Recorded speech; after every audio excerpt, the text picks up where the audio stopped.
10 दिनों में होने वाली सेल्स के पैसे जून के अंदर अंदर मिल जाएंगे और जो अगले 20 दिनों की सेल के पैसे होंगे वो अगस्त में जाके जुलाई में जाके।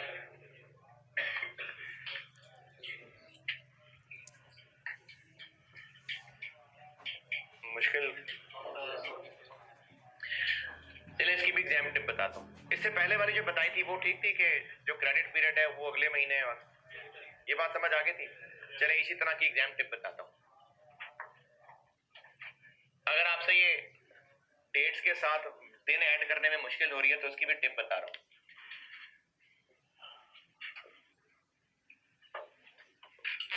क्रेडिट पीरियड है अगर 42 डेज,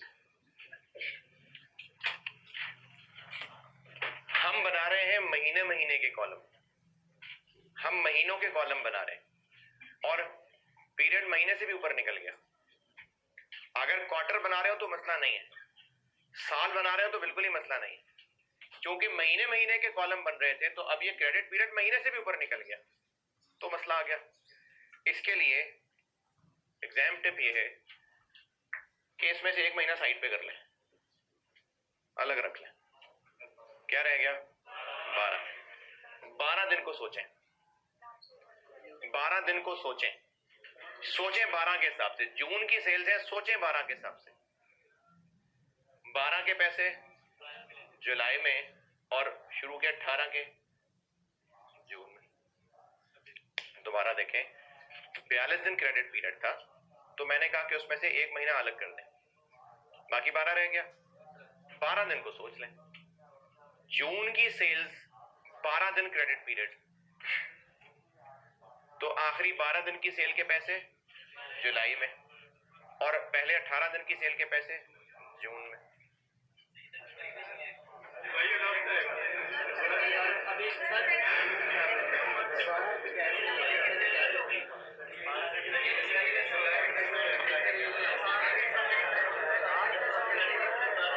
मैंने अर्ज की है कि 42 दिन है, इनमें से 30 अलग कर लें, साइड से भी मिटा दिए मैंने।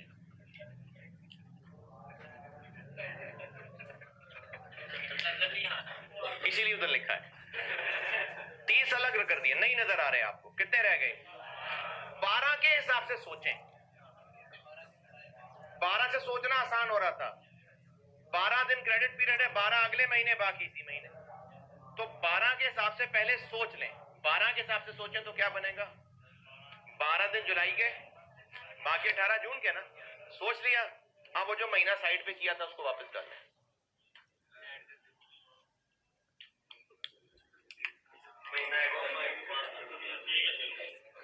जो सोचा है उसमें महीना ऐड कर दें।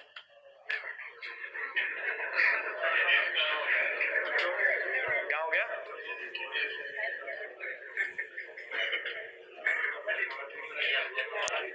एक और मिसाल देखें। जनवरी की सेल्स हैं, जनवरी की सेल्स हैं 47 डेज क्रेडिट है। पहले 30 हटा के 17 के साथ 17, 47 में से 30 निकालें, 17। पहले 17 के हिसाब से सोचें। 17 के फरवरी में और 13 सोच लिया। अब वो जो एक महीना हटाया था वो बढ़ा।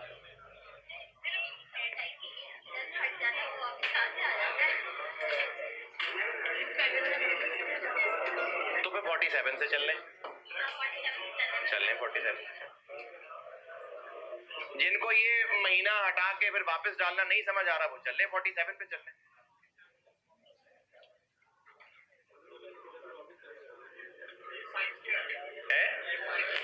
साइंस क्या है? 30 दिन का महीना है तो जो हमने सोचा होगा वो महीना आगे शिफ्ट हो जाएगा।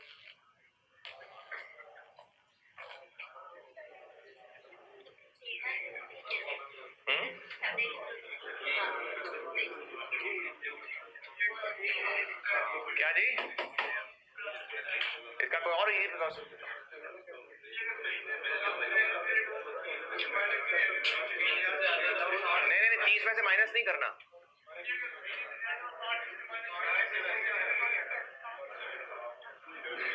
चले ऐसे कर ले, 60 से माइनस कर।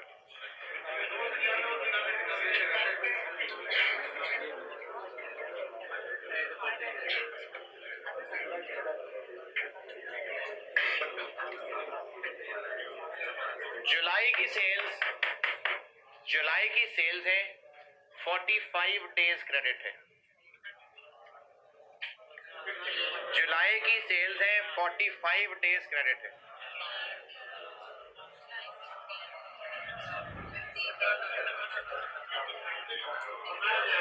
पंद्रह दिन एंड आंसर बता रहा हूं, 15 दिन के अगस्त में, 15 दिन के सितंबर में,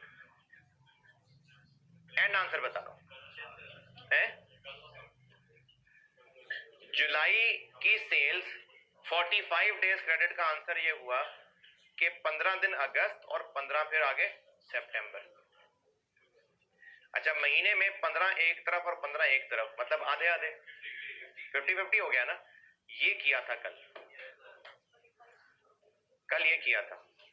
कल वाले सवाल में 45 डेज क्रेडिट पीरियड था, तो इसलिए मैंने 50% अगले महीने और 50 उससे अगले महीने किया था।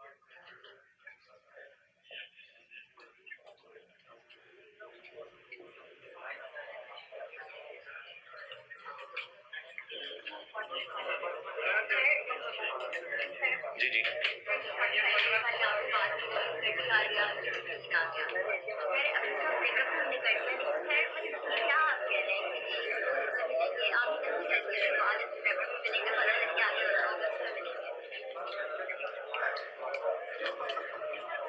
इस तरह करना है या 45 लेके चलना है? 30 दिन हटा दो, 15 रहेगा। जुलाई की सेल्स 15 दिन क्रेडिट है, क्या करेंगे?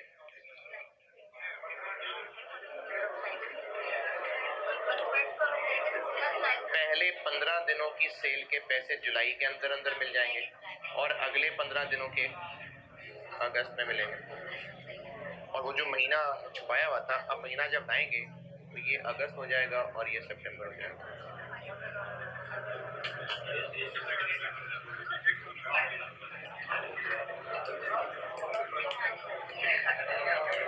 अगर कोई और तरीका कोई बनाना चाहे तो जरूर बनाए, एंड आंसर सही आना चाहिए, जैसे आपको आसानी। 60 में से माइनस करना है, 90 में से करना है, जैसे करना है जो आसानी होना सही चाहिए। और अगर कोई शॉर्टकट समझ नहीं आ रहा तो ये डेट्स की मैपिंग तो है ही है, कैलेंडर बना ले। लेकिन कैलेंडर बनाने के लिए वो बात याद रखिएगा, सेल्स की डेट में क्रेडिट पीरियड ऐड करेंगे तो रिसीट की डेट बनेंगे। चलिए, डेज वाली बात हो गई काफी, आगे सवालों में आएगी प्रैक्टिस। ट्रेडिंग बिजनेस का एक सवाल आपको होमवर्क दिया है, अब मैं आ गया हूं मैन्युफैक्चरिंग बिजनेस। तो पहले जब कैश बजट शुरू कराया था तो हेडिंग दी थी ट्रेडिंग बिजनेस, अब मैन्युफैक्चरिंग बिजनेस पे आ जाए जी।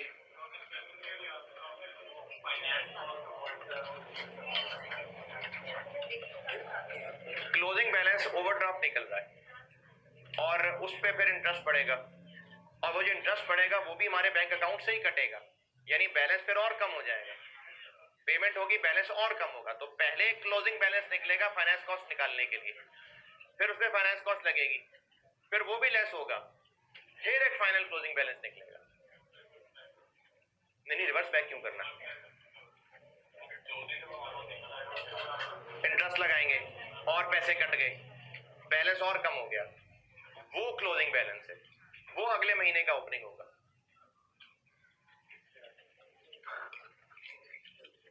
ये डेज वाली बात में से पूछे अगर कुछ पूछना है, अगर नहीं हजम करने के लिए टाइम चाहिए तो बस ठीक है।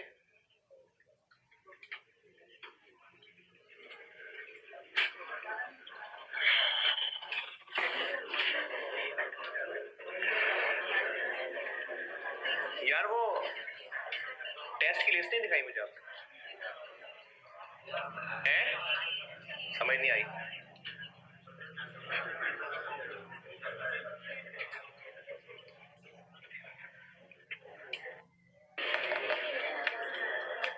टेस्ट लिए ना कोई तो अमेंडमेंट ना करनी हो नंबरिंग में इस बात से मैंने कल दिखा दिया चेंजिंग करनी होगी कहते हैं अभी दिखा दो, लिस्ट तो दिखाओ।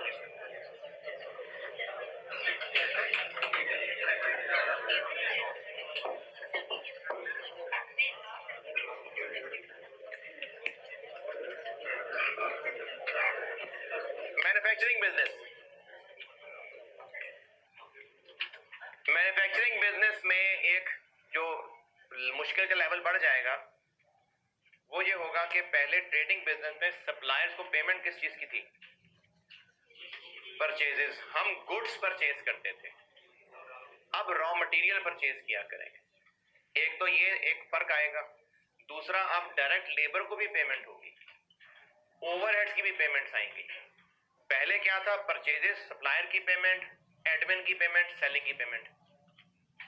अब रॉ मटेरियल के परचेजेस की भी पेमेंट आएंगी, अब डायरेक्ट मटेरियल, डायरेक्ट लेबर की भी पेमेंट्स आएंगी, ओवरहेड्स की भी पेमेंट आएंगी। तो अब मुश्किल का लेवल और बढ़ जाएगा। पहले इसमें परचेजेस वाली बात कर लेता हूं। सवाल लिखिए।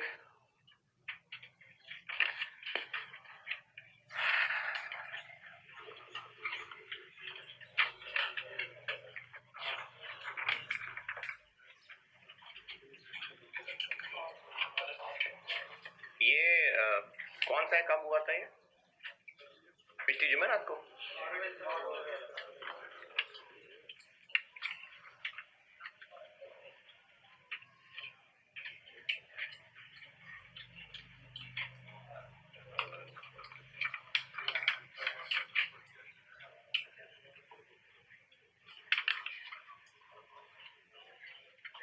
यार मुझे ना शदीद किस्म की शर्मिंदगी हो रही है कि मैंने कैमरा इस क्लास में शिफ्ट क्यों किया है।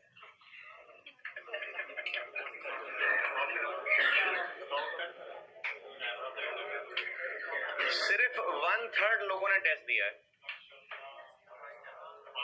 बाकियों ने टेस्ट ही नहीं दिया।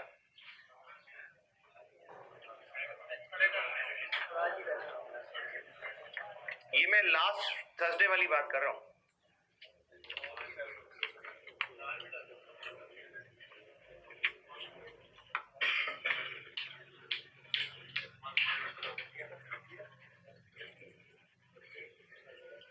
टेस्ट ना देने की वजह तो 1/3 जी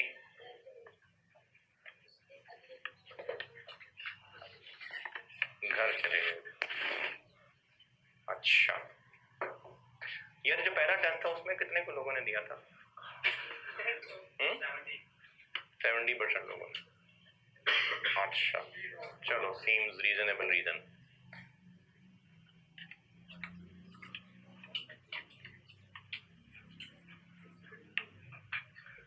अच्छा, ये जो 2/3 लोग हैं सारे उसी दिन शहर से बाहर, मुल्क से बाहर सब चले गए। जो 2/3 लोग जिन्होंने टेस्ट नहीं दिया है, ये सब वो हैं जो थर्सडे को उनकी बुकिंग्स थी, बाहर गाड़ियां खुद ही इंतजार कर रही थी जिसकी जो भी सवारी है, और वो आप बाहर निकले और आपको ले गए। मतलब 2/3 लोग क्लास में ऐसे हैं जो इस शहर के नहीं है।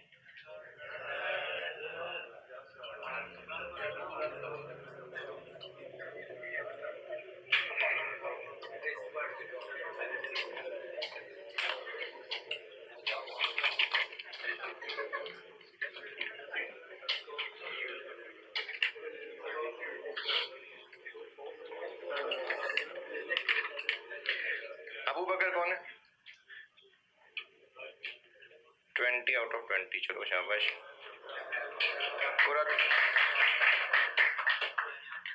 कुरतुलैन 19, ठीक है शाबाश। साद सलीम 17.5, ठीक है चलो सही है।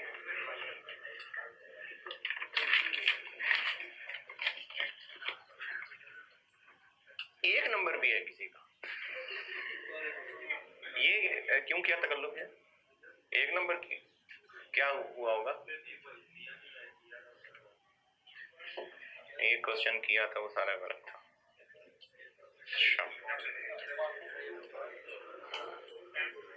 1 नंबर 3 5 5 5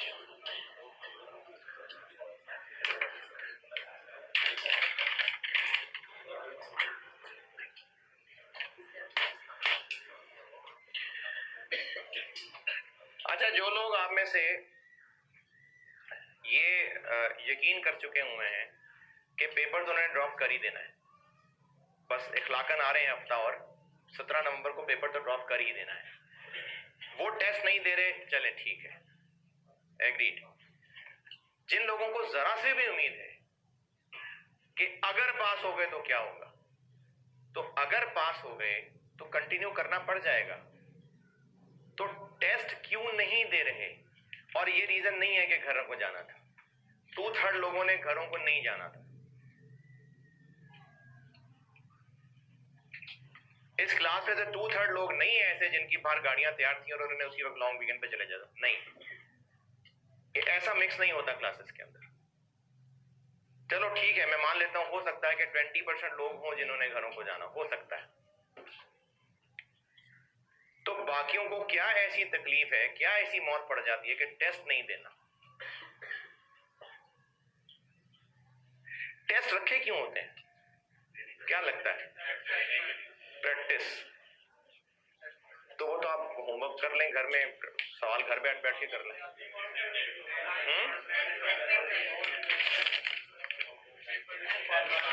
सेल्फ असेसमेंट है,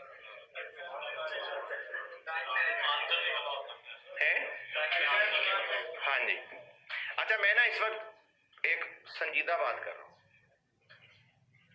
जब आप लोग टेस्ट देते हैं तो एक तो इसमें आपकी टाइम मैनेजमेंट बहुत जबरदस्त तरीके से टेस्ट हो रही होती है, क्योंकि जिनको लगता है कि हम घर में आराम से सवाल सॉल्व कर लेते हैं, तो वो जो घर में सवाल सॉल्व करते हैं ना, वो टांगे लंबी करके टेक लगा के 15 नंबर का सवाल 2 4 5 घंटे में आराम से करते हैं, आराम से। तो आप जब टेस्ट देते हैं तो उसमें टाइम सिर्फ उतना है जितना पेपर में होना है, मार्क्स के हिसाब से। यहां पर मसला आएगा। फिर जो आप घर में सवाल करते हैं, जैसे होमवर्क कह लें, तो होमवर्क आपको मैंने ऑलरेडी डायरेक्शन सेट करके दिया होता है। जैसे आज वाला सवाल दिया, मैंने तो बता ही दिया फाइनेंस कॉस्ट में क्या करना है। मैंने तो पहले ही बता दिया कि वर्किंग्स वैसी हैं जैसी पहले कर रहे थे, 6 महीने हैं सारे सवाल। और अगर मैं कुछ ना भी कहूं तो होमवर्क उसी तरह का होगा जैसा क्लास में पढ़ा होगा, तो आपको पहले ही अंदाजा है कि सवाल में क्या करना है। मैं उन लोगों की बात कर रहा हूं जो अपनी पढ़ाई से सीरियस हैं और करते हैं, पढ़ते हैं, ये उनकी बात हो रही है।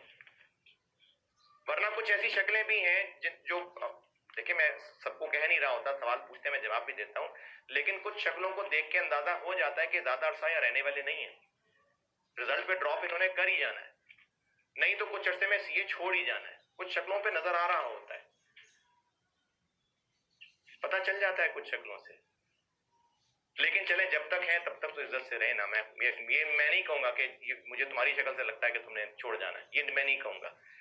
लेकिन शुरू से लेके अब तक जब से पढ़ा रहा हूं, certificate of merit, gold medals, इनमें भी 1-2 के अलावा सरप्राइजेस नहीं मिले मुझे। 1-2 सरप्राइजेस जरूर मिले, मैं हैरान था कि इसकी डिस्टिंक्शन है। अदरवाइज मुझे कोई बहुत ज्यादा सरप्राइजेस नहीं मिले, बल्कि उनमें से कई ऐसे होते थे जिनको मैं सेशन के दौरान कह देता था। आदों के ज्यादा लोगों को भी कहा होता था, लेकिन जिनके आते थे उनको मैंने सेशन के दौरान कहा होता था। मुझे पोटेंशियल पता चल जाता था स्टूडेंट की शक्ल से मुराद ये है मेरी कि जब मैं कोई बात समझा रहा हूं तो आपके जो चेहरे के एक्सप्रेशन है ना, वो बताएंगे कि मेरी बात आप समझ रहे हैं कि नहीं समझ रहे। आपकी भमों का उठना, आंखें, ये सब बताती हैं कि ये जो मैंने जो बात की है उस बात को किसने कहा कितना एक्सेप्ट किया है, ये शक्लों से पता चल रहा होता है। आदों के कुछ शक्लें धोखे वाली होती हैं, लेकिन नॉर्मली ऐसा ही होता है।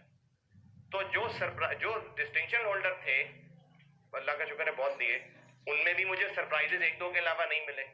और जो भगोड़े, जो बैड फेलियर्स हैं, उनमें भी मुझे कोई खास सरप्राइजेस नहीं मिले। कुछ ऐसे भी होते थे जिनको मैंने सेशन के दौरान ही कह दिया होता था, और फिर जब अगले सेशन में आके दोबारा मेरी क्लास में बैठे होते थे तो फिर शर्मिंदा बैठे भी होते थे, फेल होने की वजह से दोबारा आके बैठे होते थे।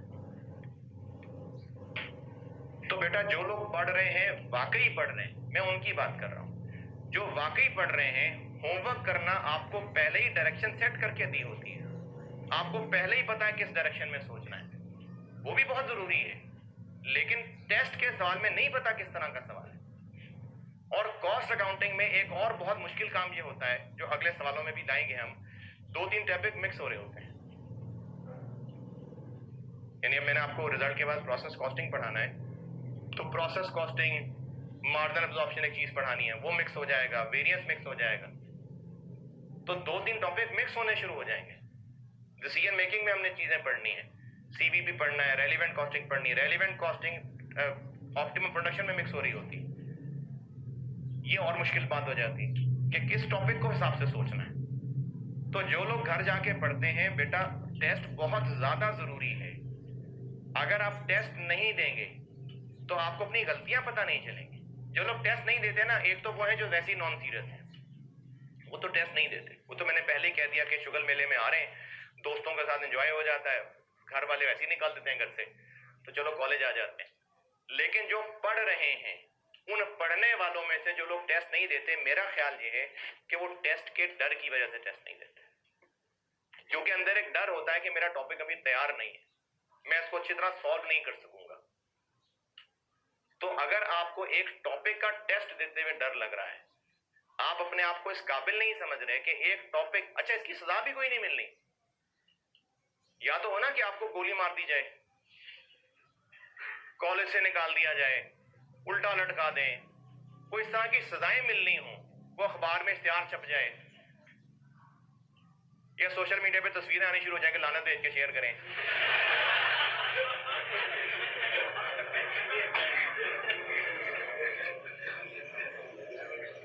तो ये तो नहीं हो रहा। मैंने तो उन लोगों के नाम भी नहीं लिए कि नजर ना लग जाए, मैंने तो सिर्फ इतना कहा है कि 1 नंबर आया किसी का, ना मालूम अफराद, मैंने तो नाम तक नहीं लिया।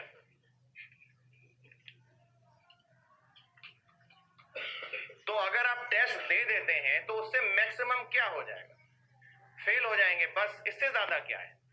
और किसी को नहीं पता। और ये जो टीएस है ना, या ये जो एडमिनिस्ट्रेशन के लोग हैं जो सारा रिकॉर्ड को मेंटेन कर रहे हैं, इनको भी कोई फर्क नहीं पड़ता कि कौन पास हो रहा है कौन फेल हो रहा है। इनके नजदीक बस कुछ नाम है जिनके आगे नंबर है, इनको क्या पता कि कौन है। तो आपकी फेलियर का किसी को नहीं पता चल रहा, आपके घर वालों तक को भी नहीं बताया जा रहा, मेरा ख्याल है। कोई घर में मैसेज आता है क्या? नहीं, बल्कि जाता भी हो तो आपने कौन से अब्बा का नंबर दिया हुआ है? आपने तो अपना नंबर दिया हुआ है। आपने अपने 2-3 नंबर रखे हुए, एक अम्मी का कह के दे दिया नंबर, एक अब्बू का कह के नंबर दे दिया, है आपके। बल्कि कल वो क्लास में मैंने एक वाकया सुनाया था, मुझे वो उसी बात से याद आ गया था। ये जाफर साहब, उन्होंने मुझे, हम टीचर्स की मीटिंग में बात की थी, किसी अटेम्प्ट की बात है कि एक बच्चे की वालदा आई और उसका रिजल्ट डिस्कस करने, फेल हुआ था वो बच्चा, और वो पता नहीं 40s में कहीं फेल था। तो वो परेशान थी कि मैं शादी थी, फंक्शन में मैं ले गई थी इसको, और ये कह भी रहा था मेरे पेपर हैं, तो मुझे बड़ी शर्मिंदगी है, फेल हो गया, 40s में बेचारा फेल हो गया। अब वो डिस्कस कर रही है अपनी तरफ से, और जाफर साहब ने जब इंटरनल रिकॉर्ड निकलवाया कि देखें इसने कहाँ टेस्ट में क्या परफॉर्म किया है, तो इंटरनल रिकॉर्ड यानी जो खुद कॉलेज वालों ने रिजल्ट मांगा हुआ था, वो 20s में फेल था। उसने अम्मा को कहा है कि 40s में फेल, वो 20s में फेल था। उसकी अम्मा को बताया कि भाई तो नहीं देखिए मुझे आईकैप से मैसेज आया है। उनके मोबाइल में एक मैसेज है जो आईकैप से आया हुआ है।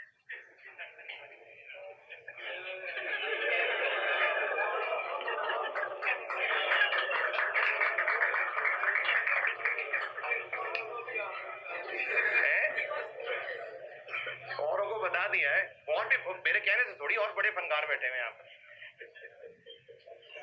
मैसेज क्या है, तो आईकैप के प्रेसिडेंट से फोन करवा देंगे घर।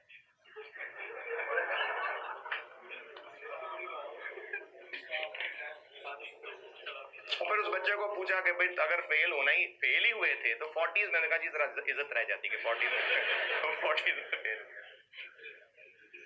तो आपने ना घर वालों के नंबर दिए हुए, ना रिजल्ट आपका घर भेजा जाना है, ना इधर कहीं पब्लिसिटी होनी है लोगों के बारे में, इतनी स्टार ऑफ द मंथ, तो ऐसा भी कहीं नहीं होना। तो आपके टेस्ट में फेलियर से हो क्या जाना है। लेकिन अगर आप टेस्ट में फेल होने से डरते रहेंगे ना तो आई कैप में फेल हो जाएंगे। क्योंकि अगर आपने इस डर को खत्म नहीं किया, अगर आपसे पेपर मैनेज नहीं हुआ, तो आई कैप का जब आप देखें, ये जो टेस्ट है इसका प्रेशर ज्यादा होता है कि आई कैप के पेपर का प्रेशर ज्यादा होता है। तो आपसे तो टेस्ट का प्रेशर नहीं हैंडल हो रहा, आप तो टेस्ट का पेपर नहीं हैंडल कर पा रहे कि तैयारी पूरी नहीं है। ये फरार है, ये जो टेस्ट ना देना है ना, ये फरार होता है। और अगर एक बार आपने मसलों से फरार कर लिया तो आप हर बार फरार ढूंढा करेंगे। ये मैं एक नफसियाती बात बता रहा हूं। जब आपकी जो प्रॉब्लम्स है ना रिकरिंग किस्म की, अगर आपने कभी एक बार उनको फरार कर लिया तो आप हर बार फरार को ही सोचा करेंगे, आप फरार प्लान करना शुरू कर दिया करेंगे। तो जब टेस्ट होता है वो इसीलिए होता है कि एक तो आपके टाइम मैनेजमेंट की प्रैक्टिस हो, दूसरा आपको जब अननोन चीज नजर आए सामने, क्योंकि आपको नहीं पता कि जो टेस्ट में सवाल आया है वो किस चैप्टर का, तो पता है लेकिन उस चैप्टर के कौन से टॉपिक के हिसाब से बना हुआ है। और टेस्ट में कुछ पॉइंट्स नए भी हो सकते हैं जो नॉलेज वाइज नए नहीं होंगे। उस स्टाइल में पहले टेस्ट कभी नहीं देखे होंगे आप, नॉलेज वाला सारा होगा उसके अंदर, लेकिन उस स्टाइल में कभी टेस्ट नहीं हुआ होगा, वो भी सीखने को मिलता है। फिर आप सोल्यूशन लें, उसका सोल्यूशन चेक करें, देखें आपकी कहां गलतियां थी, फिर असेसमेंट होगी, फिर टर्म टेस्ट होगा। ये सारे स्टेप्स हैं। आप ये सब टेस्ट पास कर करके ही इस काबिल बनेंगे कि आई कैप का पेपर देने के काबिल होंगे। क्योंकि जो टेस्ट का फियर है ना, उस फियर को खत्म करने का एक ही तरीका है, टेस्ट देना। शायद इस चीज को आप रिलेट कर सकें। जो आप में से लोग सवाल पूछते हैं क्लास में, जब उन्होंने पहली दफा कभी सवाल पूछा होगा तो बहुत दिल घबराते के साथ पूछा होगा, हिम्मत नहीं हुई होगी सवाल पूछने की। लेकिन एक बार जब सवाल पूछ लिया, अब उसके हंस लिए लोग, हंस लिए, उससे ज्यादा और क्या हो जाएगा। अब अगली बार वो ज्यादा कॉन्फिडेंस के साथ सवाल पूछेगा और फिर सवाल पूछना शुरू कर देगा। ये आप में से जितने लोगों की आवाजें आती है ना क्लास के अंदर, 3-4 ही होते हैं जो पूछते हैं, ये इस बात को जरूर समझ सकते हैं कि पहली दफा पूछे हुए सवाल में जो घबराहट थी और जो अब सवाल पूछना है इसमें फर्क है। तो बेटा टेस्ट का फियर टेस्ट दे के ही खत्म होगा। ये टीचर के लिए बहुत शॉकिंग चीज होती है कि टीचर मेहनत कर रहा है, कोशिश तो यही है कि बेस्ट एफर्ट हो, और जब स्टूडेंट्स आगे से रिस्पॉन्ड नहीं करते तो ये टीचर के लिए एक नाकदरी की फीलिंग महसूस होती है कि मैं इतनी मेहनत कर रहा हूं। ये कभी जब बाप गुस्से में डांट रहा हो ना, तो ये बाप का भी डायलॉग है कि इतनी मेहनत करके तुम लोगों के लिए रोजी रोटी इकट्ठी करता हूं। जब कभी आपने नई पढ़ाई सही की होगी ना, जब बाप से मार पड़ी होगी, तो ये ताने सुनने को बड़े होंगे, शायद मां से शायद बाप से, कि इतनी मेहनत तुम लोगों के लिए करते हैं, तुम लोगों को कोई कमी नहीं होने देते, और तुम लोग आगे से ऐसे रिस्पॉन्ड कर रहे हो। तो जो लोग इस चीज को मान चुके हुए हैं कि वो सिर्फ यहां पर मेहमान है, तो वेलकम, बैठा करें, आप चाय शाय मंगवाएं। लेकिन जिनको जरा सी भी उम्मीद है कि उन्होंने पेपर कंटिन्यू करना है और जरा सी भी अंदर ख्वाहिश है कि वो उसको पास भी करना चाहते हैं, तो बेटा टेस्ट, होमवर्क, ये उस पास करने ही के सिलसिले हैं सारे। ये आपकी सारी एफर्ट्स हैं। अचानक नहीं, आप अचानक से आपके अंदर कोई सुपर पावर नहीं आ जाएंगे, क्योंकि मकड़ी नहीं काट जाएगी आपको कि आप जब मार्च एटम में पेपर देने जा रहे हैं, एक बिजली गिरी है आपको, वो बिजली लगी है, को मकड़ी काट गई है, को मक्खी काट गई है, हैं?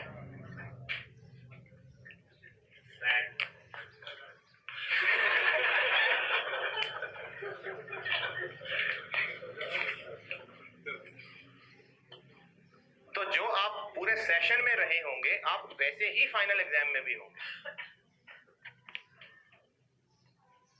तब आपके पास को अचानक शक्तियां नहीं आ जाएंगी। आपने जो पूरे 4 महीने में किया होगा वैसा ही आप परफॉर्म कर रहे होंगे। और कॉस्ट अकाउंटिंग के टेस्ट में मैंने शायद लास्ट टाइम भी कहा था कि जो लोग अच्छा पढ़ने वाले हैं, जो मार्किंग है ना, उस पर बहुत ज्यादा रिलाय मत करिए, उस पर रिलाय करके ज्यादा मायूस मत हो। मार्किंग, चूंकि आप ही की तरह के लोग मार्किंग कर रहे हैं, ये आपसे सिर्फ एक बैच सीनियर है, बल्कि हो सकता है आप में से किसी के दोस्त भी हों ये टीएस, ये आप ही की तरह के लोग हैं। आप खुद सोचें कि आप अभी जो पेपर पास करके, बल्कि पास क्या, अभी आप जो पेपर दे के आए हैं, अभी पेपर सिर्फ दे के आए हैं आप उसके पेपर मार्क करके अच्छा मार्क कर सकते हैं? नहीं कर सकते। लेकिन चूंकि मजबूरी है, टीएस के जरिए ही मार्किंग होनी है, ये टीचर तो मार्किंग नहीं कर सकते, टाइम नहीं है। तो इसलिए कॉस्ट अकाउंटिंग में खास तौर पे, क्योंकि ये नहीं प्रोसेस कर पाएगा टीए कि जो अल्टरनेटिवली सॉल्व किया है ये सही है कि नहीं सही है, या जो नंबर सॉल्यूशन में उसको लिखे मिल रहे हैं, अगर किसी स्टूडेंट ने एक ब्रैकेट के अंदर 4 स्टेप्स का काम कर दिया, जिसके सॉल्यूशन के अंदर 4 स्टेप्स रखे हुए थे, तो चारों के नंबर मिलेंगे उसको, लेकिन टीए नंबर नहीं दे पाएगा।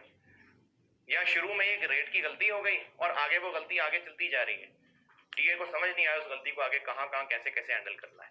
तो इनके मार्क्स पे आप डिमोटिवेट मत हो, लेकिन एफर्ट तो करनी पड़ेगी भाई।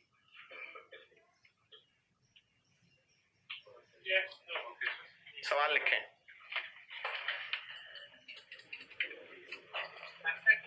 जी जी, मैन्युफैक्चरिंग की हेडिंग दे लें। अब आपको कैश बजट कराने लगा हूं मैन्युफैक्चरिंग, और उसके लिए सिर्फ एक छोटा सा सवाल आपको वो परचेजेस वाला रिलेशन बस एक दिखाना है। 5 पेपर के सवाल फिर इंशाल्लाह कल से कराता हूँ, फुल फ्लैश सवाल। अभी बस एक छोटा सा सवाल लिख लें जिसमें सिर्फ परचेजेस निकाल लेते हैं। ये जो डाटा लिखवा रहा हूँ ये 1 महीने का, चलें जून, for the month of June है। ये जो डाटा लिखवा रहा हूँ ये for the month of June है।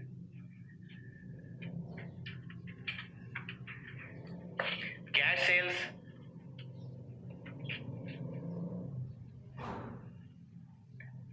240,000,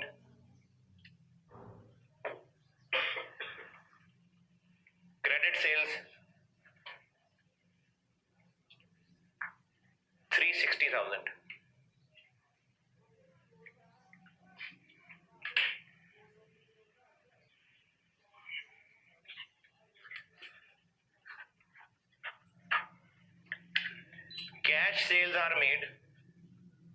cash sales are made at a GP margin of 22%, 22 and credit sales are made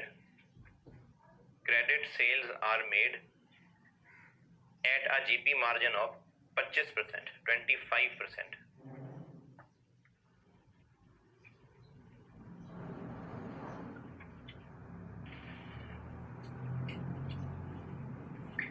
Opening finished goods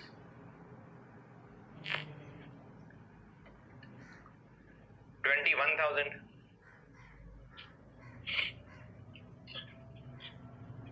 और closing finished goods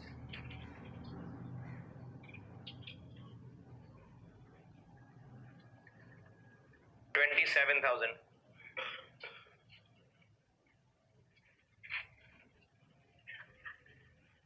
opening raw material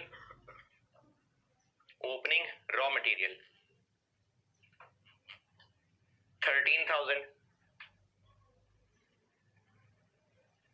13,000, closing raw material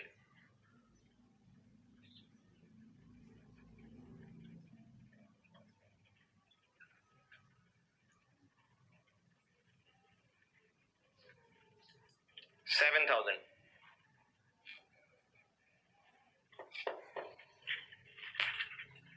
Total manufacturing cost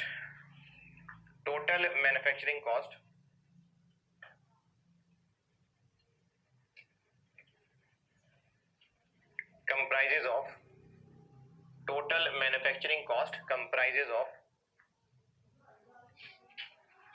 direct material cost. अच्छा, direct material cost से क्या मुराद है? जितना का material खरीदा या जितना कंज्यूम हुआ? जितना कंज्यूम हुआ। क्या कहा है? Total manufacturing cost comprises of direct material cost, direct labour cost and overheads. Direct material cost, direct labour cost and overheads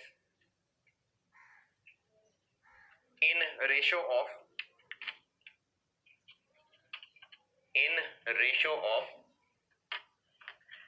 3:3:2.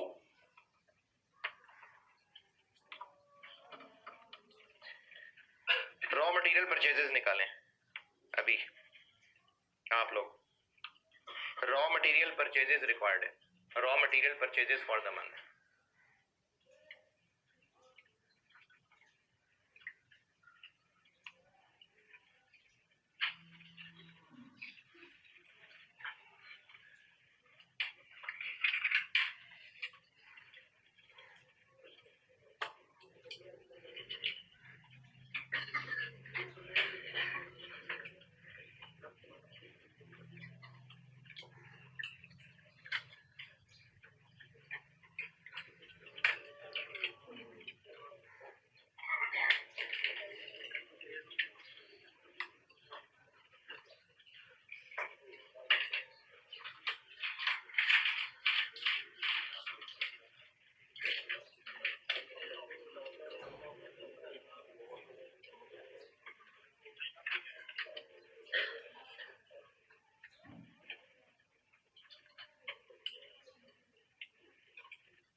जी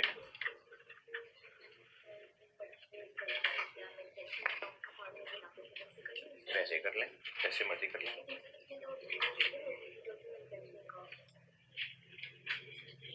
सोचें सोचें,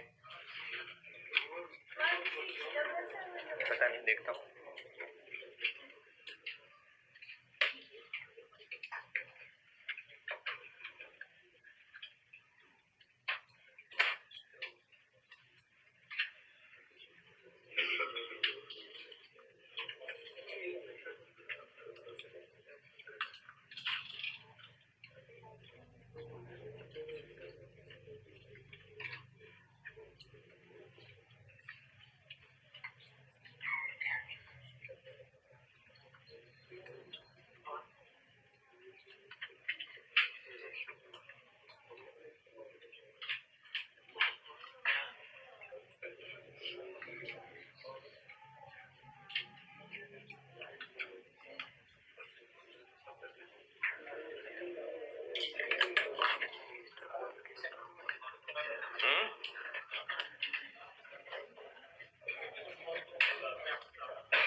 ट्रेडिंग बिजनेस में चूंकि गुड्स ही खरीदते थे तो सेल से पहले कॉस्ट ऑफ सेल तक आते थे, फिर कॉस्ट ऑफ सेल से परचेजेस तक।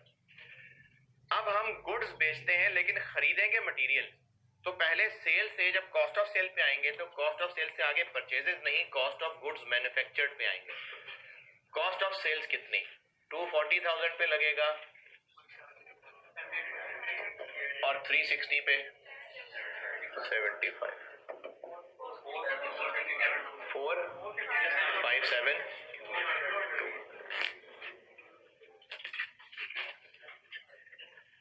ओपनिंग फिनिश फिनिश गुड्स इसमें से लेस और क्लोजिंग फिनिश गुड्स इसमें ऐड।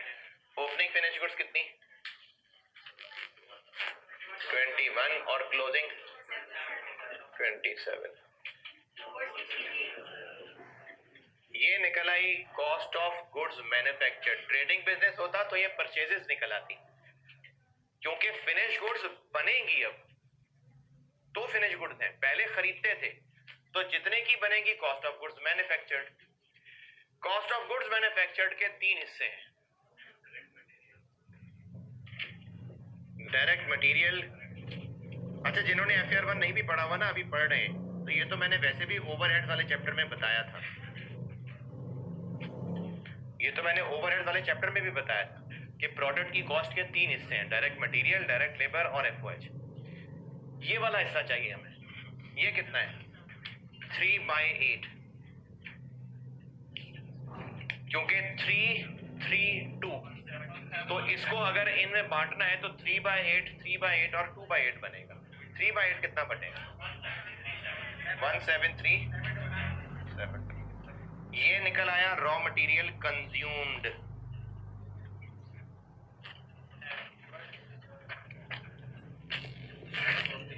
और इस रॉ मटेरियल कंज्यूम्ड में 173,700 ओपनिंग हो जाएगा लेस 13,000 और क्लोजिंग हो जाएगा ऐड 7,000। 167।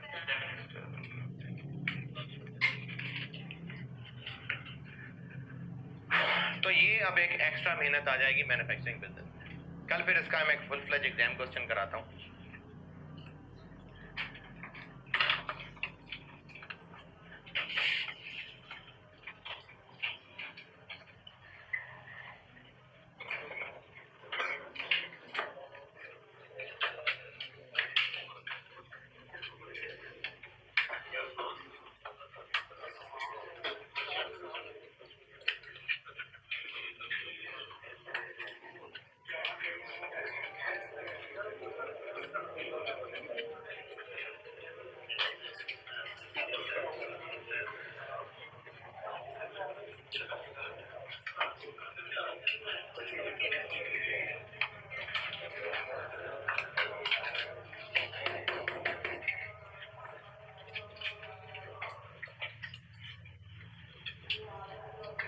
हमारी जिंदगी जितनी भी गुजरी है ना, उसमें मुख्तलिफ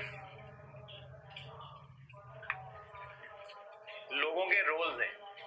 सब ने हमें कहीं पहुंचाने के लिए कहीं ना कहीं हमें सपोर्ट किया हुआ है, हमारे लिए कुछ फायदे किए हुए हैं, कुछ आसानियां की हुई हैं। अबू दाऊद में रिवायत है,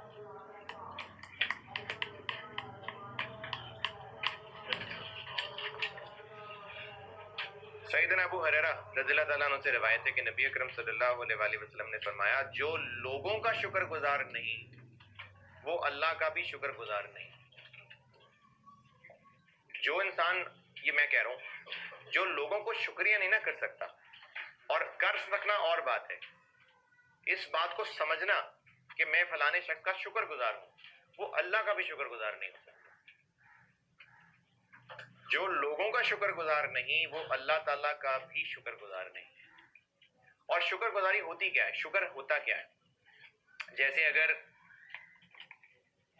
एक स्टूडेंट है और उसको पढ़ने के लिए रिसोर्सेज नहीं थे उसके पास, होता है मुख्तलिफ इलाकों से, घरों से लोग मसाइल हैं उनको, तो रिसोर्सेज नहीं थे, उसने किसी से जो भी रखता था, अफोर्ड कर सकता था, उससे सपोर्ट ली और उससे फीस के पैसे अरेंज किए और फीस के पैसे लाके जुए में उड़ा दिए और फजूल कामों पे लगा दिए। और जिसने पैसे दिए थे उसको इस बात का पता है, तो वो स्टूडेंट जाके जिससे पैसे लेके आया रोज को, साहब आपको बहुत शुक्रिया, पैसे लिए थे पढ़ने के लिए और जाके फजूल कामों में बर्बाद कर दिए पैसे, और जिसने पैसे दिए थे उसको पता है इस बात का, तो स्टूडेंट उसको रोज जाके कहे जी आपका बहुत शुक्रिया। चढ़ने पड़नी चाहिए आगे से, क्योंकि शुक्रिया तो ये है कि जो नेमत जिस काम के लिए दी गई थी वो काम किया जाए तो ये शुक्रिया। अगर उस नेमत को किसी और जगह जाया कर दें और फिर मुंह से कह भी दें शुक्रिया, तो ये और चिढ़ाने वाली बात है। तो जो लोगों का शुक्र गुजार नहीं होता, वो अल्लाह का भी शुक्रगुजार नहीं। कल मुलाकात होगी इंशाअल्लाह।